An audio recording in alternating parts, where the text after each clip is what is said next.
오늘 은혜 받으실 하나님의 말씀은 히브리서 9장 1절에서 10절까지의 말씀입니다. 히브리서 9장 1절에서 10절까지의 말씀, 제가 가진 성경으로는 신약성경 361면 전후에 있는 말씀입니다.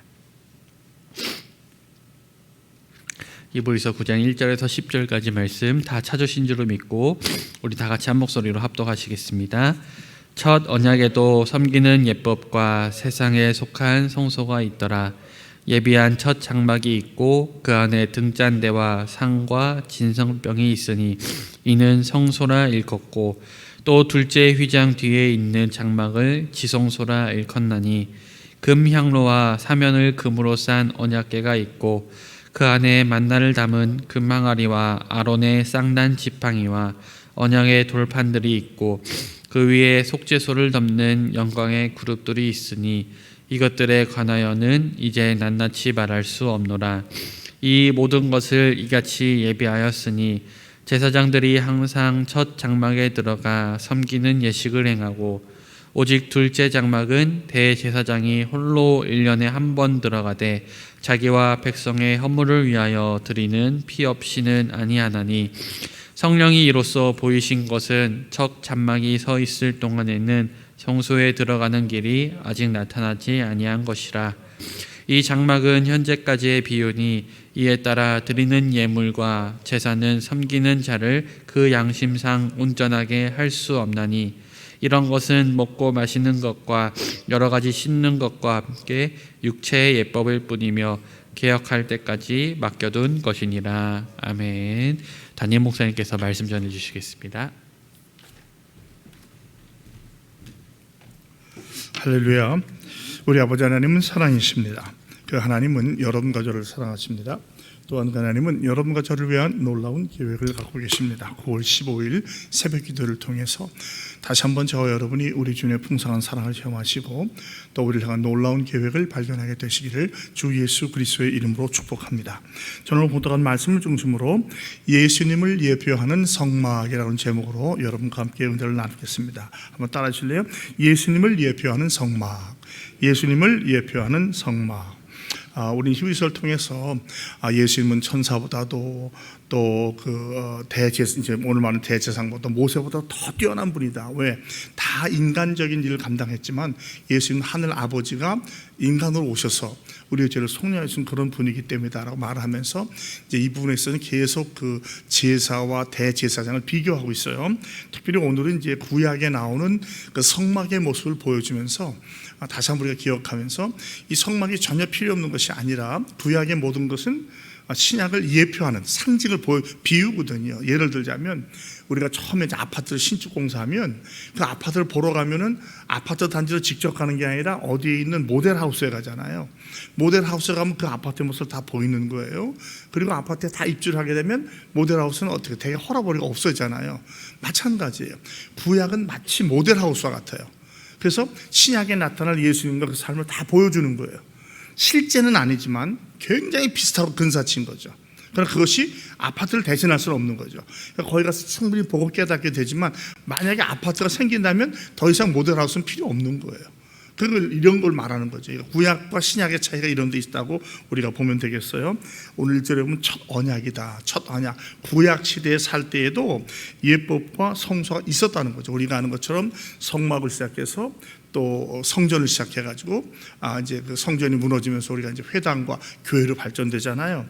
그 성소, 성막에는 이런 그 어떤 예배를 위한 예수님을 예배하는 모습이 나와 있다는 거예요. 근데 거기 보면 첫 장막과 세 번째는 둘째 장막이 있는데 우리는 주로 들어갈 때 이제 동편으로 들어가면서 뜰을 지나고 성소를 지나고 지성소를 지나잖아요. 근데 이 저자는 지성소부터 성소로 뜰을 보여줘요.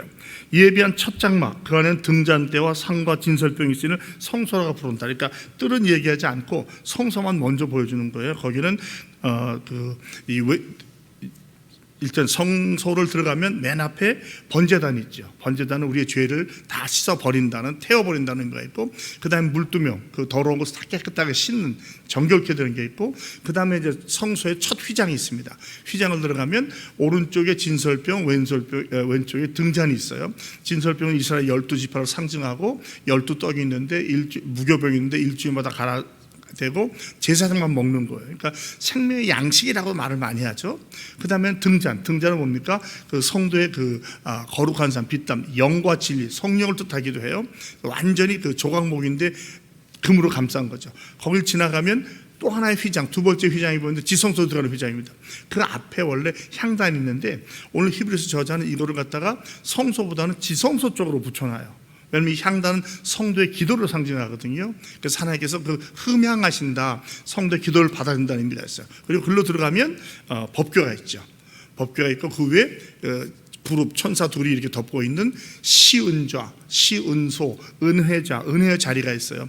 여기가 대제사장이 대속죄일 1년에 한 번 들어가서 자기의 죄를 위해서 피를 뿌리고 백성의 죄를 위해서 피를 뿌리고 제사 지는 그곳이에요. 그리고 거기는 계속해서 향이 가득 차 있었어야 돼요. 그래서 이제 모세가 시내산에 올라갔을 때 구름이 가려서 하나님 볼 수 없던 것처럼 대제사장도 하나님 직접 대하면 죽는다는 생각이 있어가지고 그것을 향으로 가득 채워가지고 하나님 보지 않고 예배하는 그런 자리가 됩니다. 그 다음에 그 아래에 있는 그 법궤 뚜껑 아래에는 세 가지가 들어있죠. 모세가 받았던 그 십계명 두 돌판하고 또 이스라엘 백성 광야에서 먹었던 그 만나 항아리하고 그 다음에 아론이 그 십계명 때 열재앙을 이길 때 가져갔던 모세 아론의 쌍난 지팡이가 있는 거예요. 이것이 이제 모습인데 오늘날은 우리가 그렇게 예배하지 않지만 이것이 예수님을 예표하는 거예요. 결국은 이 모든 것이 합력해서 예수님의 단번에 죽으심으로 다 이루어졌다는 거죠. 그러니까 우리는 더 이상 과거로 돌아가서 이러한 제사를 짐승을 잡거나 뭐 할 필요는 없지만 그러나 이것들이 과연 무엇을 상징하는가, 예수님 어떤 걸 상징하는 면에서 우리가 굉장히 이해하는 데 도움이 되고 또 이것을 알지 못한다면 사실 신약을 이해하지 못해요. 왜냐하면 신약이 기본적으로 이스라엘 백성에게 주어졌잖아요. 그러니까 이스라엘 백성들은 이거에 너무 익숙하기 때문에 말 안 해도 아는 거예요. 예를 들면 한국에서 지금은 안 그렇겠지만 제사물이 대충 알잖아요. 뭐는 어디다 놓고 뭐는 어디다 놓고 우리 아론들 아시잖아요. 그런 것처럼 이들에 너무 익숙한 것이기 때문에 우리가 어느 정도 이해해야 된다는 것이죠. 먼저 그 성소에는 등잔대와 상과 진설병, 이게 셋으로 나누는데 마찬가지죠. 왼쪽에 등잔, 금등잔, 오른쪽에 진설병이에요. 둘째 휘장 뒤에 있는 장막은 지성소라, Holy of Holies, 거룩한 곳에서 더 거룩한 곳이다, 이런 말을 써요. 거기에 가면 금향로와 사면을 금으로 싼 언약궤가 있고 만나를 담은 금항아리, 아론의 쌍난 지팡이, 언약의 돌판들이 있다.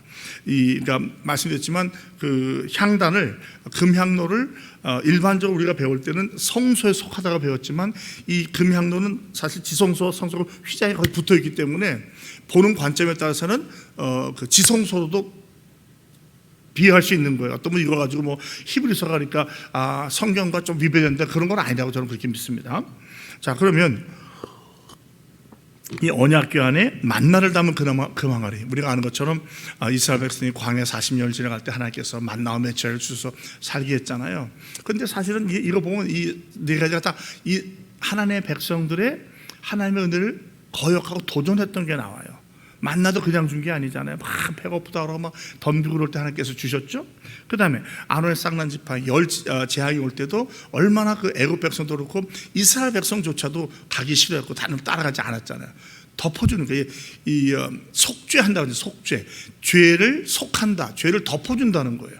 그러니까 이 언약궤 안에 이 세 가지 있다는 것, 또 은혜의 보좌가 있다는 것은 우리의 연약함과 부족함을 다 성령으로 덮어주시는 그런 상징이 있어요. 우리가 아직도 죄를 안 짓는 거 아니잖아요. 기본적으로는 죄사함을 받았지만 하루하루의 삶을 보고 우리 언행심사를 보면 순간순간마다 죄가 나타나기도 하고 미워하기도 하고 서운해하기도 하고 또 시기하기도 하고 질투하기도 하는 그런 걸 다 덮어주고 계신다. 예수님이 그런 분이라는 거죠. 그 다음에 그 언약의 돌판도 마찬가지잖아요. 모세가 이걸 받으러 시내산에 올라간 사이 아래서는 제사 지내고 송아지 우상 만들고 얼마나 광란을 떨었어요. 이것 때문에 사람이 많이 죽잖아요. 그러니까 그러함에도 불구하고 하나님의 약속은 신실하시다. 변함이 없다. 우리는 서로를 봐도 뭐 아무리 가까운 사람도 친한 사람도 뭐 직분을 받은 사람도 다 부족해요. 다 온전히 신뢰할 수 없어요. 제가 항상 말씀이죠. 하나님은 신뢰하고 이웃을 사랑하는 거예요. 이걸 반대로 하면 큰일 나요. 하나님을 신뢰하고 이웃을 사랑해야 되는데 하나님을 사랑하고 이웃을 신뢰하기 위해서는 실망이에요. 사람 믿는 도끼 발등 찍힌다고 그러잖아요. 얼마나 신뢰하고 많이 해요. 사람은 그런 존재가 아니에요. 왜? 변하기 때문에. 변함이 없는 하나님, 그 말씀만이 우리가 신뢰할 수 있는 부분이 되는 거죠. 그러니까 이것을 잘 지켜야 할 거라고 저는 그렇게 생각을 합니다. 근데 이 돌판을 볼 때 이제 우리가 생각할 때는 돌판이 두 개니까 1계명부터 5계명 또는 1계명부터 4계명, 5계명 이렇게 시켜 있는데 많은 학자들은 그게 아니고 똑같이 10계명이 두 개가 적혀 있다는 거예요. 왜? 그 당시에 돌판은 계약서의 역할을 했기 때문에 하나님의 편과 사람의 편에서 똑같이 10계명이 주어졌다는 저는 그것이 우리 훨씬 더 일리가 있다고 생각을 해요. 어쨌거나 이러한 것을 통해서 우리가 다시 한번 우리의 연약함을 깨닫게 되고 우리의 연약함이 바로 그리스도의 보혈의 공로로 다 덮여졌다는 거예요. 쉽게 없어진 게 아니라 덮어져 버린 거예요. 그러니까 이것이 바로 지성소가 우리에게 주는 굉장히 중요한 의미가 있죠. 그리고 그 위에 속죄소를 덮는 영광의 그룹들이 있습니다. 제가 미리 말씀드렸는데 이렇게 시은자 또는 속죄소라고 말하죠. 이것에서는 지금은 얘기할 시간이 없다는 거예요. 이건 여러분이 알고 있으니까 상징적이니까 넘어가자는 거예요. 그 다음에 이제 6절부터는 이게 예비한 이유는 제사장들이 항상 첫 장막에 들어가 섬기는 예식, 그러니까 성소에 들어가서 항상 예배를 드리는데 하루에 2번씩 예배를 드려야 돼요. 아침 저녁으로 상번제 드린다고 하잖아요. 여러분 사실은 우리가 주일날도 오전 예배 있고 저녁 예배, 지금은 오후지만 저녁 예배 있잖아요. 여기서 나온 거예요. 제사장이들이 성소에 들어가서 1년에 아침 저녁 예배했다. 그래서 우리 예배도 아침 예배가 있고 오전 예배, 오후 예배가 있잖아요. 지금은 뭐 오전 예배와 오후 예배가 차이가 많이 나지만 제가 처음에 예수를 믿었던 70년대 말하면 해도 LA 같은데 이 임월교회 가면 오전 예배와 오후 예배 성도의 숫자의 차이가 거의 없었어요. 오히려 어쩌면 오후 예배 더 많이, 그때는 오후 예배 보통 7시 이렇게 했거든요. 더 많이 나오기도 했어요. 많은 경우에 이제 우리 한국 교회만 아니라 많은 교회들이 이제 오후 예배의 상징적인 의미를 놓치고 있는데 이것은 우리가 한번 다시 생각해봐야 되지 않을까 그런 생각이 들어요. 물론 우리가 구약으로 돌아가자는 이야기가 아니라 하나님의 임재와 존재와 그 예배의 의미를 따진다면 우리가 두 가지 이렇게 하지 않으면 자꾸 잊어버리는. 여러분 오후 예배 안 하면 어떻게 해요? 뭐 그래서 막 가정 예배 합시다, 구역 예배 합시다 하지만 실제로 그렇게 하나요? 안 하잖아요. 우리 쉬고 TV 보고 놀고 뭐고 나쁘다는 게 아니에요. 가족끼리 모이는 거 좋죠. 제가 아는 경우는 어떤 가정은 매주일 오후에는 온 가족이 모여서 가족 예배를 드리더라고요. 많은 교회 막 40명 50명도 예배를 드려요. 근데 그런 가정은 생각보다 많지 않거든요. 그래서 우리가 이런 부분을 좀 더 생각을 해서 예배라는 개념에 있어서 가정 예배를 드린다든지 가정 예배와 이렇게 애찬을 한다든지 또는 어린아이까지 동참하는 예배를 드린다든지 하는 게 참 중요한 것 같아요. 그래서 우리가 한 달에 5주가 있는 그 주간은 우리가 전체 세대 통합 예배를 드리잖아요.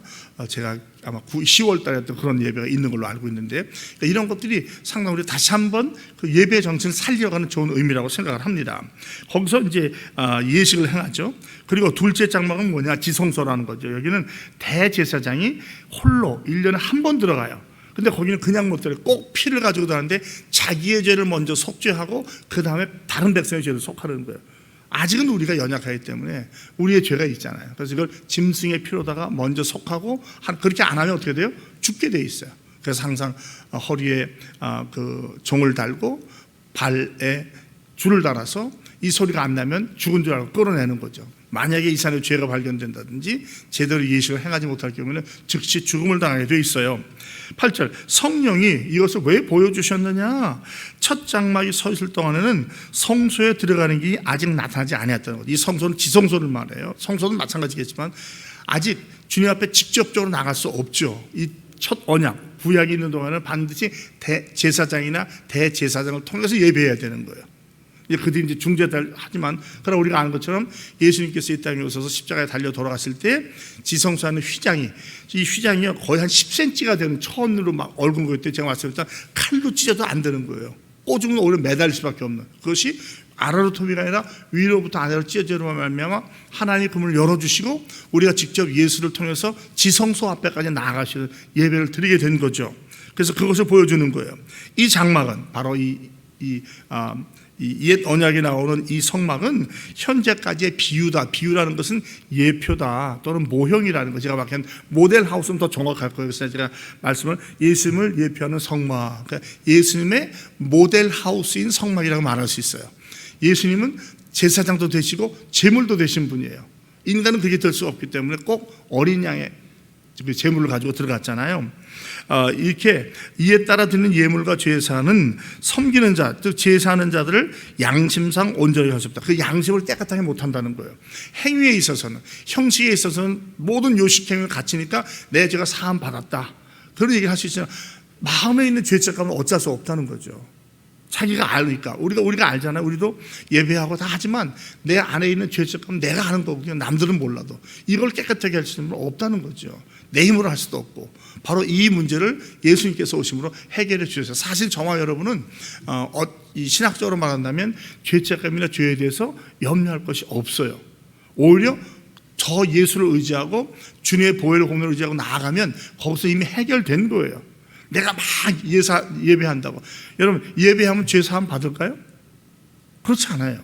죄사함은 오직 예수를 믿음으로 그리스도의 보혈의 공로로 죄사함 받는 거지, 헌금한다고, 예배한다고, 봉사한다고 죄사함 받는 건 아니거든요. 그러니까 마음의 양심의 문제예요. 그러니까 의지하고 신뢰하는 거죠. 그것을 지금 계속해서 얘기해주고 나아가고 있는 거예요. 이런 옛 제사는 먹고 마시는 것, 씹는 것, 육체의 예법. 그러니까 뭘 먹어라, 말아라, 화목제 먹어라, 해라, 그 다음에 결례 행해라, 이런 어떤 외적인 요식적인 행위인 거지. 이것이 곧 육체의 예법이라는 거죠. 그러니까 우리가 모든 데 예법이 있잖아요. 우리가 예배할 때도 우리 같은 경우가 어떻게 됩니까? 묵상하다가 종이 울리면 일어나죠. 많은 경우에 이제 그 구약도 보면은 예배 시작할 때 일어나고요, 말씀을 선포할 때 일어나요. 성경 읽을 때. 그래서 오늘날도 많은 교회가 자, 이것은 하나님의 말씀입니다 하면 다 일어나요. 그래서 그 말씀을 듣고 앉습니다. 그 다음에 마지막에 축복기도 받을 때 또 일어납니다. 이것이 이제 구약부터 어떤 흘러나온 예법의 하나인 거예요. 우리 개혁교회도 예법이 없는 건 아닙니다. 다 순서가 있잖아요. 왔다 갔다, 성도끼리 왔다 갔다 하면서 하나님을 만나고 듣고 하나님께 예배하고 그런 있는 것처럼 이런 건데, 이거는 개혁할 때까지만 맡겨뒀다. 이 개혁이란 말이 참 중요해요. 예수님이 오셔서 완전히 새롭게 할 때까지만 그게 유효한 것이지, 그런 형식이. 지금 중요한 것은 형식보다는 내용이, 내 마음의 자세가 어떤가, 그게 더 중요하다는 것이죠.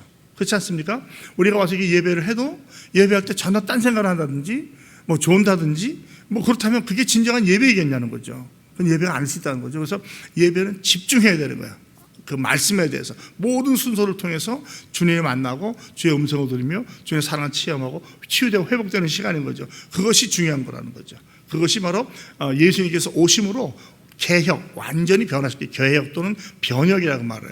새로운 시대가 왔다는 거죠. 우리는 참 감사한 것이 바로 그 성령 시대, 예수님 시대에 살고 있는 거거든요. 그러니까 이것을 의미를 기억하고 나가는 거죠. 그러면 이 성소에 들어갈 때 보면 먼저 우리의 죄를 깨끗하게 주님께 고백해서 다 태워버리고 물로 씻어주신지 불로 태워주신지 우리의 죄의 사함과 성결이 필요한 거죠. 오직 그리스도의 보혈로만 가능해요. 그 다음에는 영과 진리로 예배해야 돼요. 등잔하고 금초대, 7개는 금초대하고 진설병이 그런 생명의 양식과 또 주님의 은혜를 통해서. 그 다음에 성도의 기도가 필요해요. 우리 삶은 사실 기도 없이는 살 수 없잖아요. 기도를 통해서 항상 은혜자, 시은자 앞으로 나가는 거예요. 주님을 배반을 하고 고집을 피우고 내 뜻대로 살려 하고 우상숭배했던 그 모든 것을 주께서 그리스도의 보혈로 덮어준 것처럼 그 은혜 앞에 나가서 주님을 만나는 거죠. 그래서 이제 우리가 신앙생활하면 어떤 사람은 성전 뜰만 밟는다, 어떤 사람은 성소에만 들어온다, 어떤 사람은 지성소까지 온다, 이런 얘기를 하잖아요. 이제 유괴 제사다, 혼의 제사, 영의 제사, 이 세 가지 꼭 다 맞는 건 아니에요. 그러나 우리가 기도할 때, 그래서 저도 기도할 때 하나님 우리 교회 성도들은 성전 뜰만 밟지 않게 하시고 성소를 지나서 지성소까지 나오게 도와주세요. 주님 만나게 해주시고 주의 음성 듣고 주의 풍성한 치유되고 회복되어서 이전을 떠나갈 때는 기쁨과 감사와 평강과 감격으로 떠나가서 다시 한번 소명자, 사명자, 전도자로 살아가야 하는 기도가 바로 이런 어떤 성막적인 기도, 그래서 오늘날도 우리가 예배할 때 성막적인 예배를 많이 해요. 특별히 우리가 찬양을 배우다 보면 찬양의 순서가 그냥 막 이것저것 부르는 게 아니라 이 뜰에서 부르다가 성소에 부르다가 지성소까지 나아가는. 그래서 어찌 보면 간단히 말하면 좀 막 시끄럽게 찬양하다 점점 조용해지면서 잠잠하면서 하나님의 임재까지 나아가는 그런 찬양 훈련을 많이 받거든요. 이게 다 그런 성소 성막을 통해서 배우는 거예요. 결국은 예수 그리스도를 통해서 보혈을 지나 하나님 앞으로 나아가는 게 우리의 삶이 되어야 된다는 것이죠. 오늘 하루도 우리가 어디서 누굴 만나면 어떻게 살지 모르지만 항상 내 삶이 이러한 삶, 뜰을 지나서 성소를 지나서 지성소에 머무는 삶, 주님과 동행하는 삶을 말하는 거죠. 성령 충만한 삶, 주님과 동행하는 삶, 내 삶의 모든 영역을 주님께 성령께 여쭤보고 응답받고 실천하는 삶, 그런 삶을 사는 게 지성소의 삶이 아니겠어요. 그냥 왔다 갔다만 하는 게 아니고 형식만 지키는 것이 아니라 꼭 주님 만나고 내 안에 주님 모신 그 주님은 우리를 떠나서 어디 가시지 않잖아요.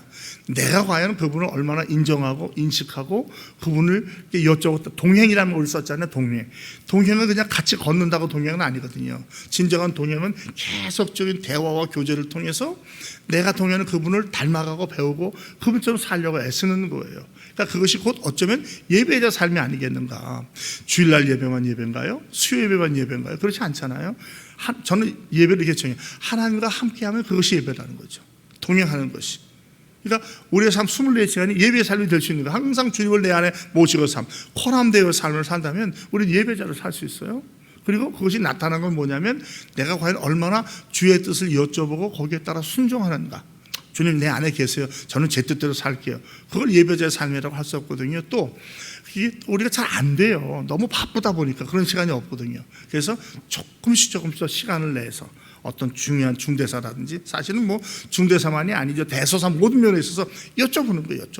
여러분이 이렇게 나오는 거, 이게 바로 어쩌면 저는 지성소로 나오는 삶이라고 생각을 해요. 어떤 형식을 통해서, 행동을 통해서.